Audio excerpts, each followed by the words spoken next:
Kaya nga may di ba? Bubo ang No, no, no. Good morning mga mare, kung expired. Saturday morning, 6th day of Ramadan.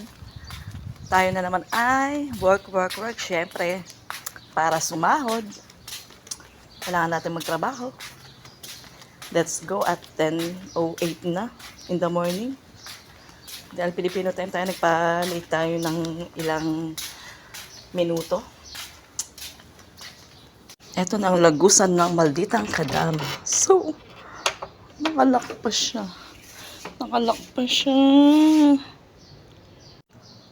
Nakalak pa ang pinto at nakikita ko yung bintana ditong maliit na bukas pa yung ilaw sa may hagdan. Ibig sabihin, hindi pa bumababa ang isa sa kanila or si nanay. Ayan, tambay ka muna tayo dito. Ayokong kumatok kasi or mag-doorbell para hindi magising si tatay. Magbukas naman niya maya-maya. Baka naliligo lang si nanay. Bali, akit ako mamayang tanghali pag alis ni tatay kasi Sabado ngayon dahil nga nag-iba yung oras ng aking trabaho during Ramadan days ay tanghali ako makapag-umpisa sa taas. And sabi ko sa inyo tuwing Sabado ay minumove ko yung mga upuan para malinis ko yung sa mga ilalim ng sopa kung may mga larong naiwan yung mga bata. Tuwing Sabado lang naman yan ginagawa, ang pag-move ng mga upuan. Para malinis natin ilalim syempre kasi nga Huwebes ng gabi nandito yung mga bata, bumabalik ng Biyernes ng umaga. Kaya yun, kailangan natin siyang every Saturday. And I think may mga plantsahin ako ngayon kasi nga Thursday night or Friday, naglalaba yung sinanay ng mga ginamit nila, lalo na ng aking alaga. Yung mga pang-opisina, kaya alam ko may plantsahin ako ngayon. Hindi rin namin alam kung lalabas pa si nanay ngayon, kung anong plano niya ngayong Sabado. Pero minsan kasi pag naboboring siya, lumalabas siya. And sabi nga itong Ramadan ang pinaka-boring para sa kanya kasi nga hindi siya makakagala pag ganitong araw. Dahil syempre hindi siya makakapagkape sa labas. Kaya yun, nabobore siya. Sabi niya, ang haba, 1 buwan, sabi niya gano'n. 10:15 in the morning at nakatambay pa rin tayo dito sa labas ng pinto. Nandiyan nga nung Thursday pala nabanggit ni nanay na bago mag-end of Ramadan ay uwi pala ulit ng London yung alaga namin. Kasi nga may holiday yata nun. Kaya yun, uuwi siya para mag-relax muna and mag-enjoy. Kasi dito hindi naman nag-enjoy yung alaga namin. Bahay trabaho lang siya dito. Hindi rin siya mahilig mag-attend ng mga party dito. Kaya sa London siya nag-i-enjoy. At yun nga, nagbukas sa sinanay ng pinto. So nakapasok na tayo ngayon. Yun nga, nakapasok na tayo. So, narinig nyo.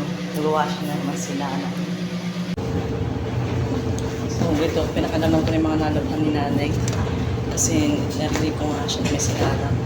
And pumasok ako dun sa kwarto na pinagpa-planchahan ko. Na-discover ko na wala pa yung planchahin ko dun. Ayun, kinuha ko pa lang dito sa dryer. Siguro kakalaba lang niya kanina. Or baka gabi pa yun. Kaya ito, may nanggaling na rin dito na nilaban ni nanay mga sheets. And nilagay ko na siya sa dryer. And may sasalang pa siya kaya pinakailangan ko. Nagpalit siya ng mga bedsheet nila. Kaya tatalinin sa kanya kasi hindi ganitong ginagamit ang sa kwarto ng alaga. Blanket nila ay aking pinubutonis bago ko ilagay sa washing kasi kung hindi ibubutonis to or isi-zipper, lahat ng mga kasabay niyang winashing ipapasok sa loob. Diba? Kaya mahirap magtaktak. Nasa loob ng mga punda and bedsheet, mapupunta dito sa loob yan. Kaya yun, binubutonis ko muna siya bago ko ilagay sa washing. Yan, nailagay ko na mga bedsheet and lagyan na naman natin na, lagyan natin na sabon. Mahiwagang persil. Persil ang gamit namin. First down. Ito ang gusto scent ni nanay kasi mild lang siya. Hindi siya matapos. Kaya nga mild di ba? Bubo ang No, no, no, no. Nakaluan natin na konting tubig kasi ayaw talaga nila na matapang na amoy ng papo. So, yun siya.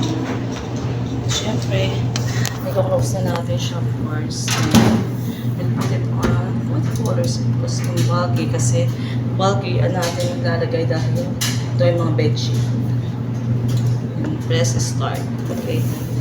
And then, syempre, bago ako mag-plancha, pawalisan ko muna dito sa baba and imamap ko. Tapos magpa-plancha na ako. And yun, ganun dito na ako sa aking ironing area. So, magpa-plancha na ako. Pero for the meantime, ay tinitiklop ko muna ang mga dapat lang tiklopin. And sa tingin ko kung sila na tsahe.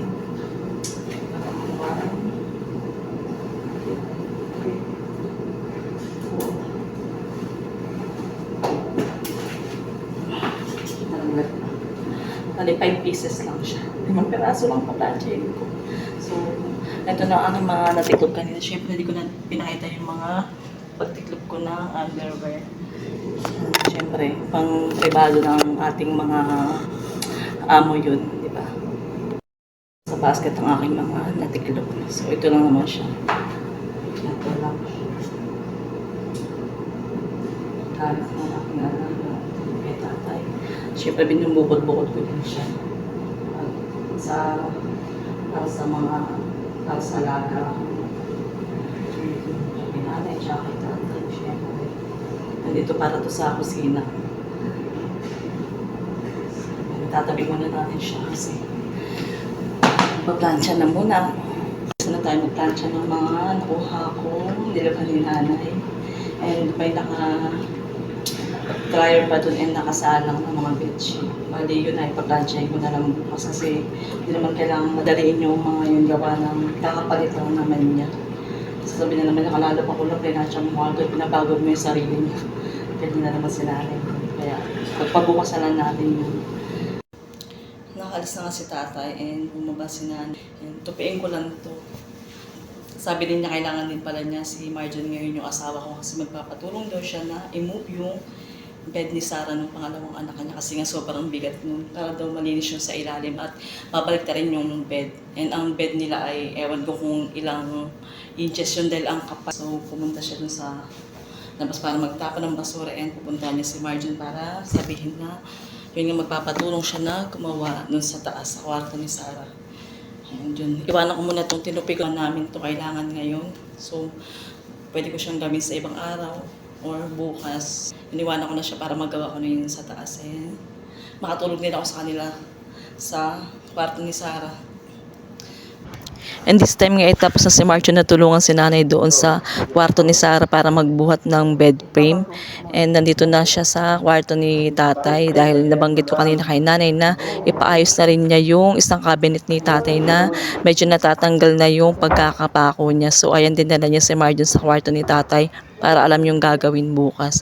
Bukas pa naman gagawin to dahil nga kailangan pagdating ni tatay ay ayos na ang kanyang kwarto. Dito na nga ako sa baba and tapos na yung asawa ko nakauwi na siya. Dahil pinatawag na siya ni nanay. Dahil nagpatulong si nanay na maghila ng kama dun sa taas kasi mabigat yung bed frame niya.